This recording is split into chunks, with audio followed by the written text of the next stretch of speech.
Hey, scribes, welcome.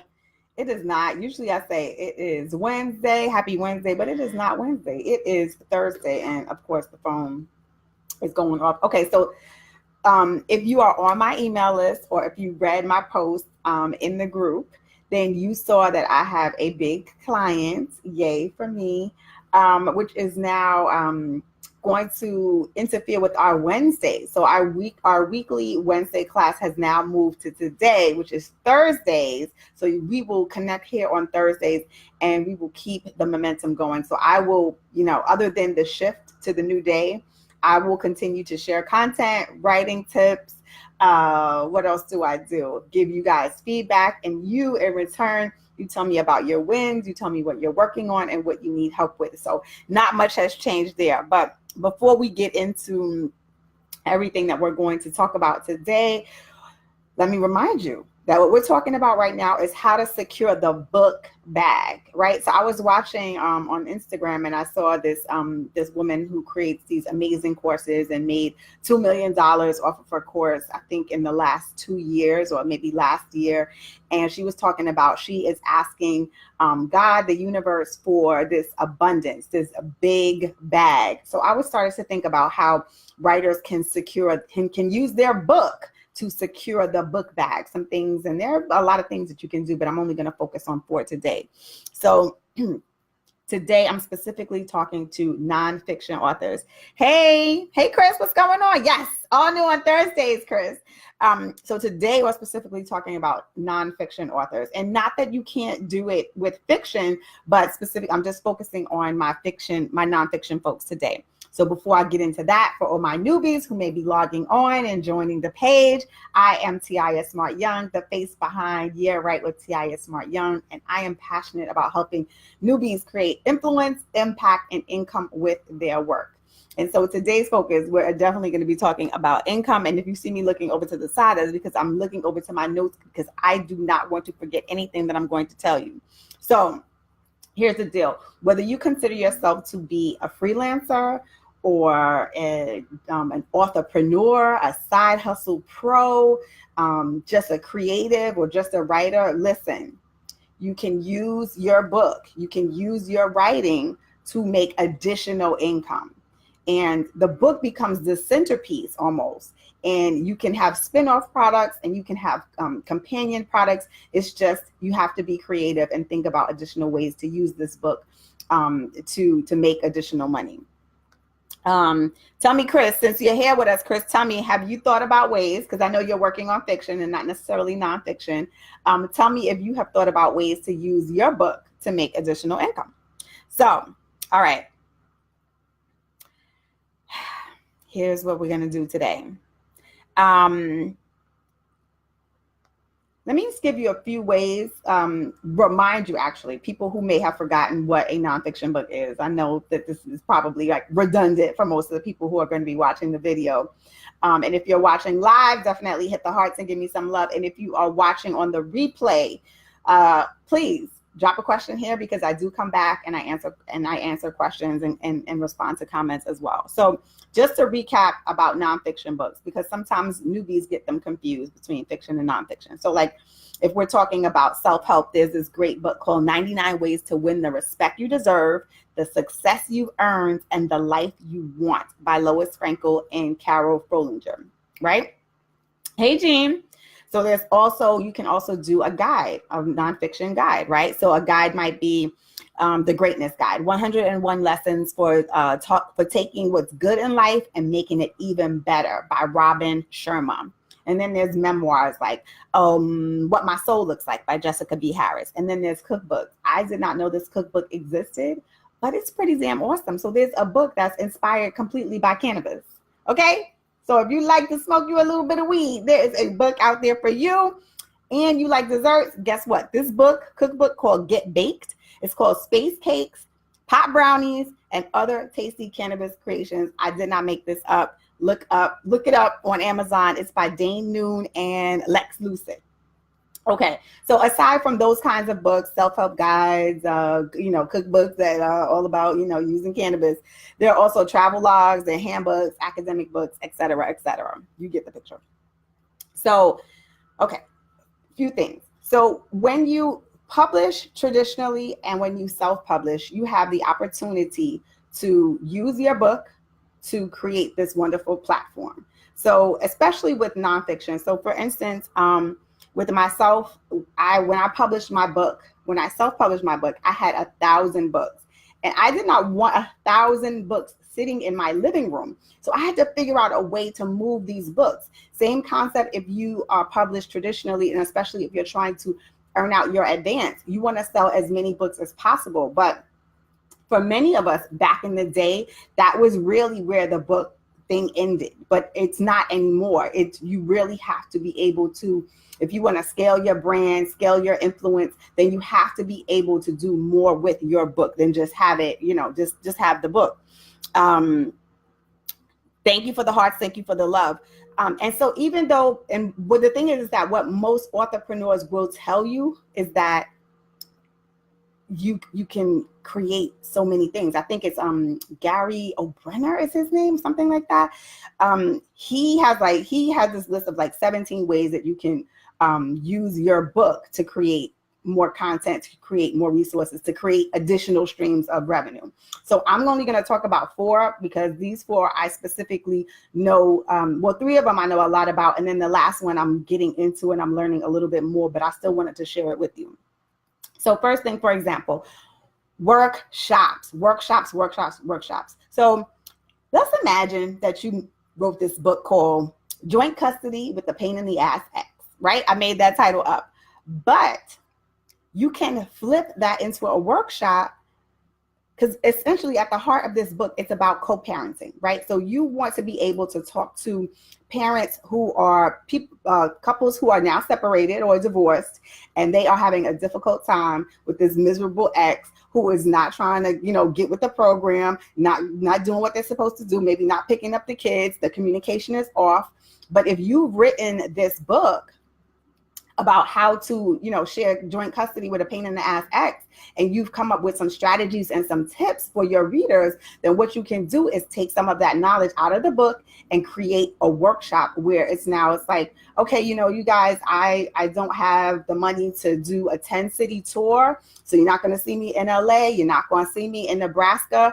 But what you're going to do is you're going to say, you know what? I have enough money to go 50 miles away from where I live, to go maybe 200 miles away from where I live in my car, and I can put some books in my trunk. And what I'll do is I'll have maybe set up at a location, a coffee shop. You've worked out not a coffee shop, a specific venue where you've worked it out in advance. Maybe you pay a small fee to host your workshop there. And let's say you charge maybe $150 for your workshop, and included in the workshop fee, obviously, is the workbook that they're going to use when they're there.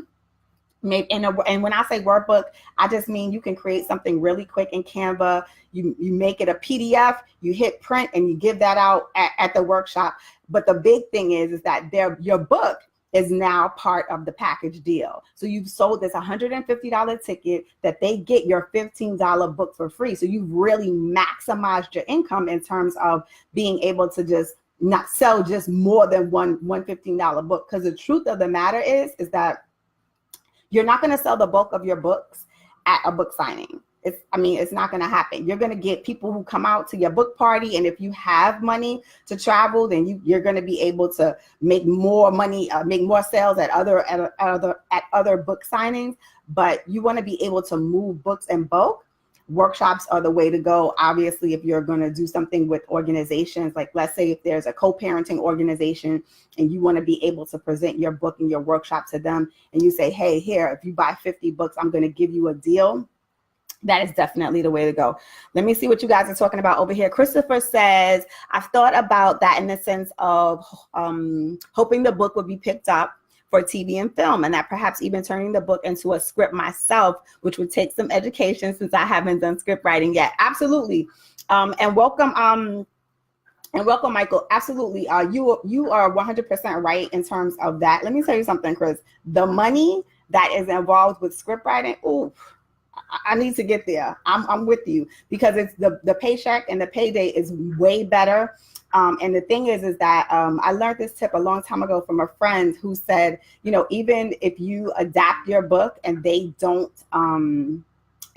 pick up your adaptation and someone else has to rewrite it, you still get paid. If I'm not mistaken, you still get paid for making that first effort. So just go ahead and write that thing. There's classes online to take for script writing. Okay, so that's not a barrier for you and I. And Chris, if you masterclass, I think masterclass.com, where you can get taught by, you know, Serena Williams and Usher and any of those experts in those particular fields.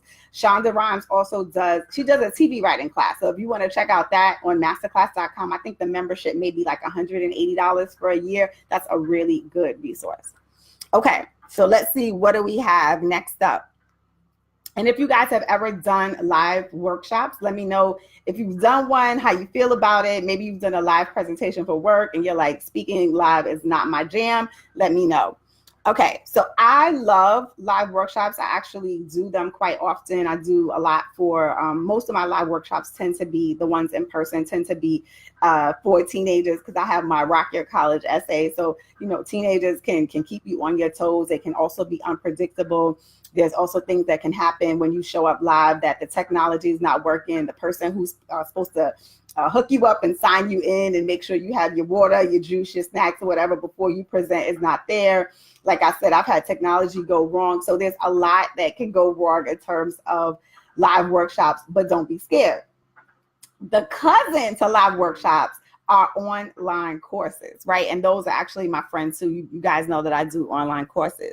So a lot of times what will happen is that if you have created this book, and let's say, let me take the example I use here is, let's say you created this book called The Afro Vegan, right? The Afro Vegan's Way to, you know, to life, or something like that.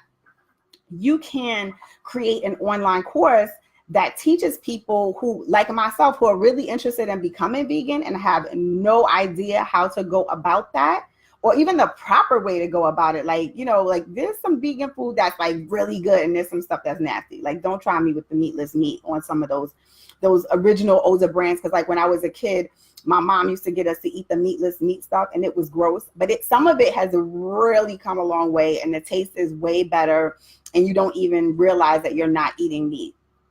So let's say, for instance, that your focus is the Afro vegan and you're going to focus on Caribbean flavors and Latin flavors and Southern flavors. And so you don't have to create a 12-module course. You can create 5 modules. You can create 3 modules. You can say, you know what, I'm going to do a 2-hour live webinar and I'm going to do an introduction to how to become vegan. So maybe you're going to take people through how to stock their fridge. Like you're doing like vegan 101. So it's a mini, the webinar is like a mini course and it's like vegan 101, all the things you need to know, terms, because sometimes you read the back of, you read the back of a container and you're like, when it's not vegan, you're like, what the hell is this? This sounds like a chemical. This sounds like it's going to kill me. So you don't want that, right? You want to be able to have your people who are now transitioning to being vegan, being able to understand all the do's and don'ts, things they should stay away from, especially if they have allergies, etc. So don't forget that not only can you sell the thing live and you can do the workshop live from your home, sitting like I'm sitting right here in my new office. You can do that. You can not only sell, like, let's say you sell the webinar, let's say you sell the 2-hour webinar for like $97. You can then go and sell the replay for a little bit less. Let's say you sell it for $47. So not only are you going to make your money off of the live class, but you're also going to make it off of the webinar, right? So now we have 2 ways to make money. And if you think about it, if you wanted to do like a little, bonus and maybe have like a PDF download for people, you could charge maybe $5 for something like that. But make sure that it's substantial, that it has a lot of good information and it's complementing the content that you're teaching in your particular class. Keep the questions coming, guys, if you have any. Oh, Chris, you're absolutely welcome. Hey, J. Kim, you have a subscription to Masterclass? I do too. I actually have to just pay for mine again because I let it expire, unfortunately. Let's see. Oh, another product, and I've actually helped a few people with this. Another product that you can create is a workbook. Workbooks are super simple. You've already written the book, so you have the content there. It's just a matter of, again, extracting it and coming up this time with specific exercises. So let's see. For example, if you wrote a book called Plotting Your Best Novel Ever, right? You've already given people the framework and the tools that they need to plot their novel. But now what you're going to do is give them the actual exercises, because a lot of times what happens is if you read those craft books, if you don't actually do an exercise or an activity, you don't really, get the benefit of putting things into action. So I love a workbook. I love an activity sheet. That's my jam. Aside from the live classes, I love those too. So say for instance, with that particular workbook for creating your best, your best novel ever, you would now have activities on how to create your character, right? How to describe your character, how to create really good plot twists, right? We don't like predictability. We want to see something that's different, that's new, that's fresh. You also may want to figure out, hey, help the person figure out what's the best point of view for this particular novel that they're working on. So you may say, okay, your book should be first person if it fits this criteria, or second person or third person. But you're helping the person now figure out what's the best thing for their character, the best thing for their book, right? All through exercises, all through activities. And guess what? You've already done the work with the book. All you have to do is just now pull that out with exercises. And that'll take you less time to create than it took you to create the nonfiction book. I promise you it will. All right. If this makes sense, give me some hearts, give me some love, let me know. Okay. Last but not least on our list of ways that we can make more money, secure the bag, extra income, is definitely audiobooks. I am a huge fan of audiobooks. I'm so addicted right now.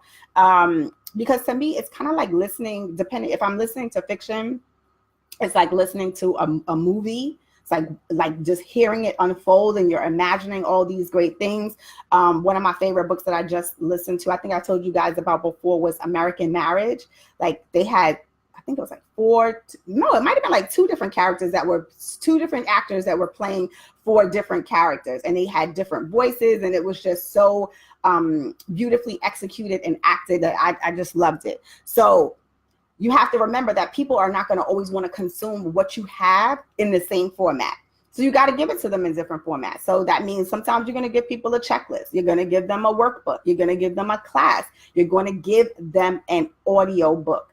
Now, this is something that I regret not doing, because I feel like I could have created an audio book for teen girls as something that may have been a supplement to go along with my book, something that, while they're on the train going to school, they got the earbuds in, they can listen and just get all the gems and the goodness that I had in my book, right? So think about it this way for your audience, that if they are commuting to work, if they prefer to listen to podcasts, then actually sit down and maybe, watch a movie or something like that, then you've offered them an additional way to consume what you have.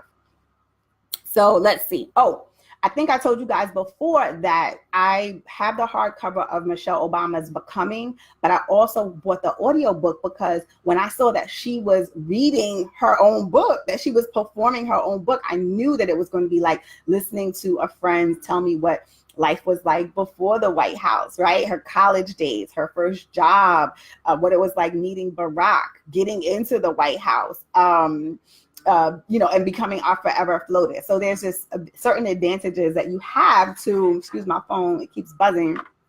There's certain advantages that you have to an audiobook that you won't be able to achieve in a paperback.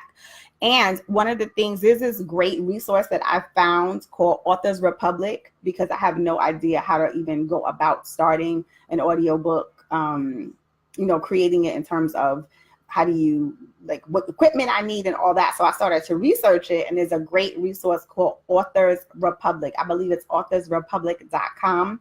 And you can research how to, create your own audiobook. So there's a lot of resources on there in terms of like what kind of mic you need to buy, when you need to record, because all of us don't have a soundproof room. I live in New York City. I live in Brooklyn. It's quite noisy. So their simple suggestion was record at night when everyone is asleep.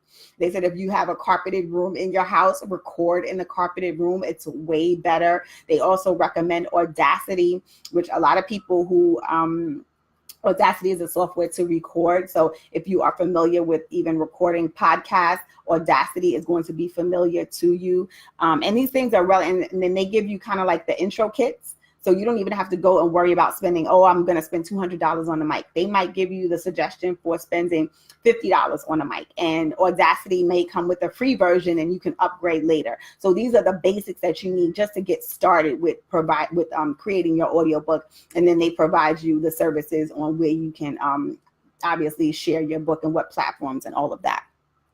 And I also wanted to tell you that I did a creative clarity call with an author who is doing, a potential client who is on her way to becoming an author. She wants to do this fun breakup book, right? Like I think she calls it like the breakup dictionary or something like that. And what it is more of a fun take on breakups. So yes, we know that breakups can be horrible and devastating. And for some of us, it's like life-changing and we're heartbroken. But for some people, they may need a laugh. They need to come out of that funk. And so what she's done is created this quote unquote love breakup dictionary. And because the way she was telling the story was so hilarious about her different breakups, how people have broken up with her, ghosted her, broken up over text, broken up over email, and how to get over certain, messy breakups and messy situations. I felt like an audiobook would be perfect outside of what she's doing. And again, she's going to work on a short book, but an audiobook is just going to enhance what's going on because it's going to be funny. So again, thinking about that commuter that has that 2-hour ride to work, thinking about that person who enjoys a good podcast, this book would then be the humor that they need maybe in the morning to get them through the day. And people who the stats are there showing that, audiobooks are the next thing. Well, not even the next thing. It's the current thing. And the popularity is only increasing. I have a subscription with Audible and they give you recommendations on what to check out and they give you freebies. So the addiction is there. I just wish that like how Netflix is like $14.99 or what is it now? $15.99 and you can watch whatever. Audible is a lot more strict. It's like you pay your $15.99 and then you only get like maybe 3 or 4 credits for books. So hopefully in the future they will expand. And I've been doing a lot of talking. Let me see what you guys are talking about over here. Oh, Jean has a great question. Thank you, Jean. What is on the agenda for the Sip and Write? So you guys, if you are in New York City, I definitely want you to attend my Sip and Write, which is going to be at a venue called the Hip Hop Closet in Brooklyn Navy Yard. And what's on the agenda is, I've been going to a lot of paint and sips, which are cool. I'm not a painter, so I'm really going there for the social aspect of it, right? So as a writer and as a person who's trying to build community and inspire new writers to get with the established writers and professionals, we're just going to have some fun. We're going to do some writing prompts. We're going to sip a little wine, which is going to give us courage to share our writing prompts. We're going to have a little snacks. I got my merchandise. I got the new stuff. I got that new up on the website. One of my favorite t-shirts I have up on the website is, it says, I'm a full-time creative and part-time writer for Cardi B. It's one of my favorites. Another favorite is, I write for money, not exposure. You guys, I think I told you in the past that I have been stiffed a couple of times on projects, not paid for projects. Life lessons, and that's why I'm here to help you so you guys don't run into the same situation. I've had to sue people to get money, and I've had people say to me, we'll do it for exposure, and that at a certain point in your career, you make those decisions whether or not you're going to do something for exposure. But my t-shirt says, I write for money, pay me. I don't write for exposure, right? And then, I have for all my people in Brooklyn, I have the dopest writers are from Brooklyn t-shirt, and then I'll be selling that as well. But then, because a lot of people saw me wearing those shirts, they said they needed one for their borough. So I added Harlem. I added the Bronx. Who else do I have? I added everybody. I added everybody because I didn't want anybody to be upset. So all my people, you can definitely cop your shirts at the Writing Sip. It's not about to be stiff. We're going to have a good time. We're going to mix and mingle. It's not on some, literary highbrow snobby thing. That's not my style. So we're just going to chill. We're just going to write a little bit. And some of the things are going to be personal, and if you want to share that, you absolutely can. If you don't, then don't share. Just keep on sipping and buy some more t-shirts. That's all. Let's see. Am I planning to do any Facebook Live workshops? You mean here? When you say here, what do you mean? I am planning to do some, I'm going to call them a master class, because I want to be able to do, and I'll probably do that through Zoom, Chris, because I want to be able to offer a more in-depth class. So maybe, as I talked about earlier, in terms of you guys with the 2-hour masterclass or the 2-hour live webinar, I'm thinking about doing that. So if there's something that you want me to teach, please let me know in a longer format. Please let me know. I enjoy being here with you guys for the 20 minutes, 25 minutes, but in the long run, I want to be able to teach you guys on a more in-depth level and have you do exercises and activities. Let's see. Hey, Tammy, I hope you are coming to the Writing Sip. My mother just mentioned you last night, and she was like, I think Tammy would love to come. She was like, Tammy loves to write. So, Tammy, I hope you're coming. Let me drop the link real quick for the Writing Sip. Make sure my spelling is right, because, one false move, and I'll send you right to the wrong website. All right. There you go. All right, let's see. What else do you say, Jean? Yes, through this channel. Cool, Chris. I'm going to continue to do these, and these will be short, but I definitely want to do longer stuff. So if there's things, like I said, if you want me to teach on, like one person had asked me if I could help them with their grammar. And I was like, you know what? That's a really good workshop to have with people who are interested in improving their grammar. One person asked me, could I help them proofread their work? And I absolutely believe that you need to be able to self-proofread and self-edit. So that's something that I'm considering doing in a small group setting. Probably, 10 people, no more than 15. I like intimate groups to be able to give enough people the attention that they deserve. Okay, so you guys got the link there. So if there's no questions, no comments, no concerns, then I will bid you guys adieu until next Thursday. And you know what it is. We have now moved here. This is where the class is going to be, and if I get more corporate clients that are demanding of my time, you guys are still going to be priority. I'm just going to have to figure out how to make these lives work, and keep them on Thursday and keep them at 1:30 or move them to Friday or however else, wherever I move on the weekly calendar. I just want you guys to stay with me and be rocking with me. So if there are no further questions, let me just take a quick scan. I got the link there for you guys. Oh, and I also, let me drop the link here for, nope, that's not it. I wanted to drop the link for my yeahwrite newsletter for all the newbies who might be logging on. Let me see. Let me drop it right here for you. So for folks who are not, who are just a part of this group but not on my email list, please click on this link to join my yeahwrite newsletter, so you can always know when I am doing workshops for free, things that are paid, events that are going on, where I'm going to be, catch up with all my shenanigans, all my writing stuff. I need to post about a relationship story that I just had come out in Essence, which is a lot of fun. I love writing about relationships. I love talking about relationships.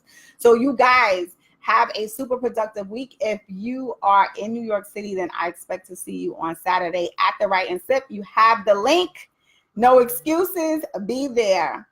Take care, you guys. Have a good one.